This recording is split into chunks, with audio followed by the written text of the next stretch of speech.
بلاول بھٹو زرداری سیاست میں حادثاتی طور پہ تو نہیں آئے، سیاست ان کی گھٹی میں شامل ہے، شاید وہ واحد سیاستدان ہے جن کے خاندان میں تقریباً ہر شخص نے قربانی دی۔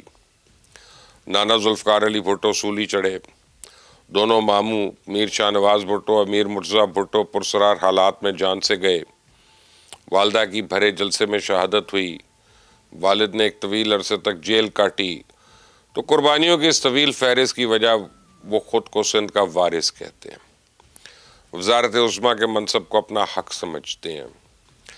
نہ جانے کیوں وہ جو ہی اقتدار کی کرسی کے قریب پہنچتے ہیں تو کرسی تھوڑا سرک کے کچھ اور دور ہو جاتی ہے۔ 2018 میں تبدیلی کی ہوا چلی اور عمران خان بازی لے اڑا۔ 2022 میں عمران خان کے خلاف تحریک عدم اعتماد کامیاب ہوئی تو وزارت عظمیٰ کا منصب شہباز شریف کے حصے میں چلا گیا۔ 2024 کے الیکشن میں سندھ سے کلین سویپ کرنے کے باوجود بلاول بھٹو وزارت عظمیٰ کی دوڑ سے باہر ہو گئے۔ انہوں نے پی ٹی آئی کو ساتھ ملانے کی بھرپور کوشش کی، لیکن جب پی ٹی آئی نے ہاتھ ملانے سے انکار کر دیا تو بلاول بھٹو اس وقت بھی شدید ناراض ہو گئے تھے، کیونکہ اقتدار ان کی مٹھی میں آتے آتے ریت کی طرح پھسل گیا تھا۔ مجھے اچھی طرح یاد ہے جب پریزیڈنٹ زرداری نے اپنے اکلوتے اور ہونہار بیٹے کو سیاست میں باضابطہ طور پہ لانچ کیا، اس وقت تو تازہ تازہ برطانیہ سے لوٹے تھے، نہ لہجہ پاکستانی تھا نہ ہی سوچ مقامی، ملکی مسائل تو دور، ان کو سندھ اور کراچی کے مسائل کا بھی کوئی خاص ادراک نہیں تھا۔ تو زرداری صاحب نے ان کے لیے بہترین سیاسی اتالیق مقرر کیے، رضا ربانی، شری رحمان، نیر بخاری، یوسف رضا گیلانی، راجہ پرویز اشرف، یہ سارے جہاندیدہ سیاستدانوں کی قربت کی بدولت بلاول چند سال کے اندر ہی سیاست کے سارے داؤ پیچ سیکھ گئے۔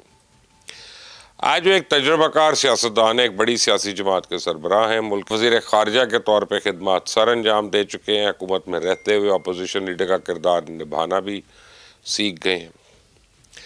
تو وزارت عظمیٰ کی کرسی اور ان کے درمیان صرف 3 سال کا فاصلہ باقی تھا۔ اب وہ اور ان کی پوری جماعت بڑی بے صبری کے ساتھ شہباز شریف کی حکومت کی مدت پوری ہونے کا انتظار کر رہی تھی۔ نئے الیکشنز کی پلاننگ بھی ہو رہی تھی۔ حال ہی میں انہوں نے پی ٹی آئی کو ایک بار پھر مل بیٹھنے کی آفر بھی کی تھی، اشارے کے لیے وزیر اعظم شہباز شریف کو تحریک عدم اعتماد لانے کی دھمکی بھی دے دی تھی۔ وہ موروثی سیاست کی ایک ایسی طاقتور علامت بن کر ابھر رہے تھے جسے شکست دینا مشکل ہی نہیں بلکہ ناممکن تھا، لیکن اچانک سے ملک میں صوبوں کی تقسیم کا ایشو کھڑا ہو گیا۔ نئے انتظامی یونٹس بنانے کے مجوزہ پلان نے بلاول بھٹو کے سارے خواب چکنا چور کر دیے۔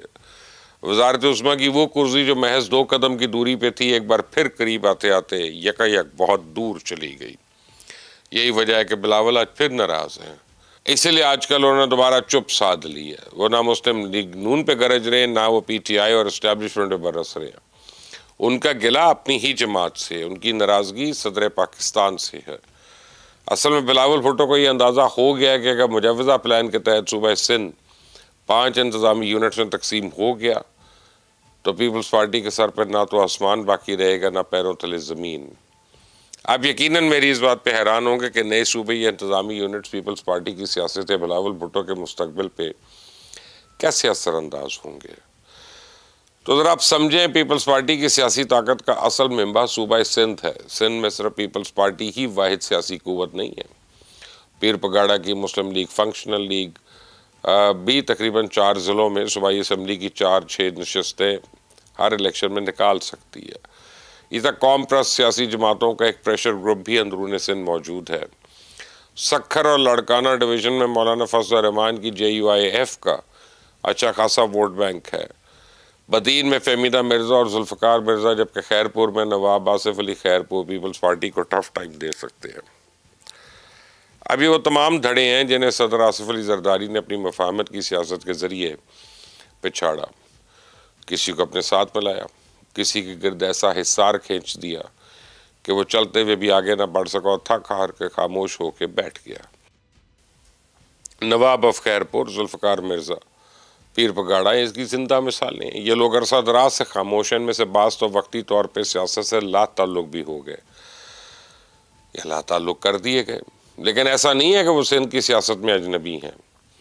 ان سب کا اپنے اپنے حلقوں میں مناسب ووٹ بینک موجود ہے. وہ پیپلز پارٹی کا مقابلہ کرنے کی پوزیشن میں ہیں اگر ان کو لیول پلینگ فیلڈ ملے تو. وہ اندرون سندھ کے ہر ضلع میں پیپلز پارٹی کو مقابلہ ضرور کر سکتے ہیں. تو اگر اب صوبوں کی تقسیم کا مجوزہ منصوبہ دیکھیں تو سندھ کو 5 انتظامی یونٹس میں تقسیم کرنے کا منصوبہ ہے. Number 1 Karachi, number 2 Hyderabad, number 3 Mirpur خاص، پھر سکھر، پھر لاڑکانہ. اور مجوزہ پلان کے تحت اگر کراچی اور حیدرآباد دونوں الگ الگ انتظامی یونٹس بن جائیں تو پیپلز پارٹی وہاں MQM پاکستان اور PTI کا مقابلہ کیسے کرے گی؟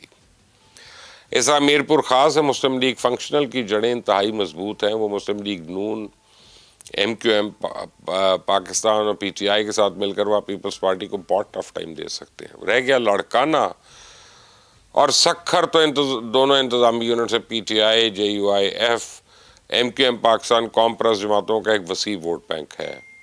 اگر ساری جماعتیں سکھر اور لاڑکانہ کے انتظامی یونٹ سے اپنی حکومت نہ بنا سکیں تو بھی وہاں پہ ایک مضبوط اپوزیشن بن کر ابھر سکتی ہیں. اگر ایسا ہوا تو پیپلز پارٹی کا یہ بیانیہ ختم ہو جائے گا کہ سندھ دھرتی کی اصل وارث ہے. یہ تاثر بھی مٹ جائے گا کہ سندھ میں سیاہ و سفید کی مالک پیپلز پارٹی ہے. نئے انتظامی یونٹس کی بدولت پیپلز پارٹی کا یہ راج سنگھاسن گرنے والا ہے.